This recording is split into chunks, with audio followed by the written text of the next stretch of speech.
cunaqabatayna dhulka haysan ayaa haysata wada male dhakhtar male jilbada yar baa lagu nooliyay jilbadiina waxa ku yiri halkaas la isqabtay halkan waa magaalada Saylac doonaya yaryar baa yimaado jilbada yaryar oo balas bahal la yiraahdo bariga balas baa looga yaqaan ayaa halkan yimaada bahalihii xagga waxa lagu cashuuraa berbera iyo mayd iyo xiis ilaa iyo waxa ku yiri lugaya cashuurteedu waa cashuur waxa ku yiri naasila tii kuniyal labada boqol iga qaadayay 5,000 oo dollar keena baa leeyahay tii 500 qaadayay waa la sii kordhiyo waxaad keentaan baa la yiri 2,500 oo dawladdu ka qabato oo cid u soo dirsato dawladdu waa tii la oran jiray dhaqan ay leedahay taroindo bahar la male baan u maleynaynaa kowle cunaqabatayna dhulka haysan ayaa haysata wada male dhakhtar male jilbada yar baa lagu nooliyay jilbadiina waxa ku yiri halkaas la isqabtay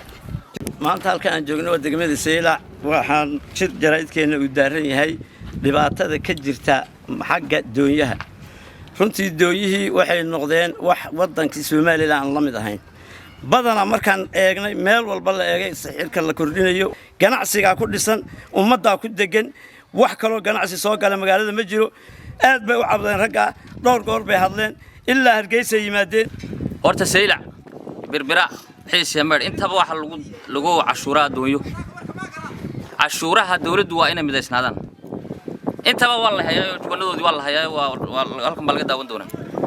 juwanka Saylac ka sareeyay ma jirto Saylac ma Soomaaliland ba mise waa Yaman horta labada wasiirka maaliyadda weydiinaya waxa weeye war dalkan uu xiran yahay oo haday batahay haday barintahay Saylac way ka xiranta ummadda halkan joogtina dadka waxa kuwa kale dhulka kale helayaan inay hesho weeyaan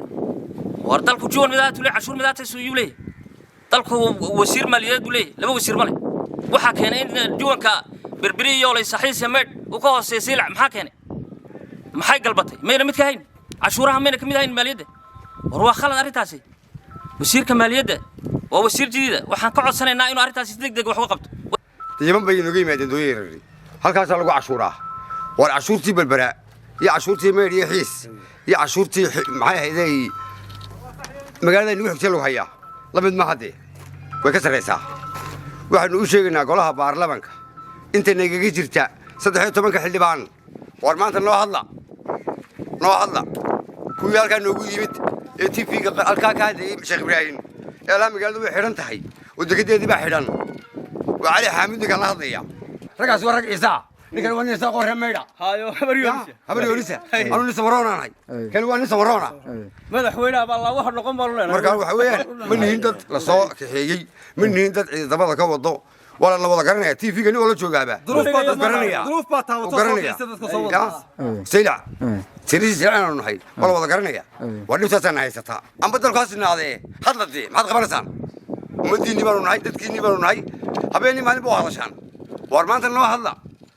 ونيك بالبرا كل شيء يعني كسيل على كل شيء واحد كلا سريسيين أو شجع يا دولت بكلا سريسي ما تلقى كلا في عن ما تلقى كلا مذبح وما وحني سيلو كلا سريسي محل كلا سريسي دون تبربرة مركان جيه ما أنت تلقى تشوكته يا إيه بالبرا كل يحيون لا بقول لك ضرب عليك قاضية عشان تزورده يا حتى كلو بس تاي دي مالي تايبا تلقى سيل مركان كيننا شن كوبالي ليه هيدي كاش كان لغو مقاد مeel kan lagu maqaado marka umadani maan isnayn ya war marka waxaan leenahay cashuurta dalku ha sinaato gaar ahaan dadka ka shaqeysta kalluumaysatada waxa loo bixiyaa sharci ahaan dawladda ama wasaaradda saddex nooc kalluumaysa muwaadina mid ay shirkad ku yihiin muwaadin iyo maxay ahayd ajnabi iyo mid ajnabi mid kasta wuxuu leeyahay sharci gaar ah boqolkiiba 10 weeyaan ka muwaadinkii hadii saxiirkiisa lagu dhaqmayo kalaajigina waa boqolkiiba 20 ajaanibku waa boqolkiiba 30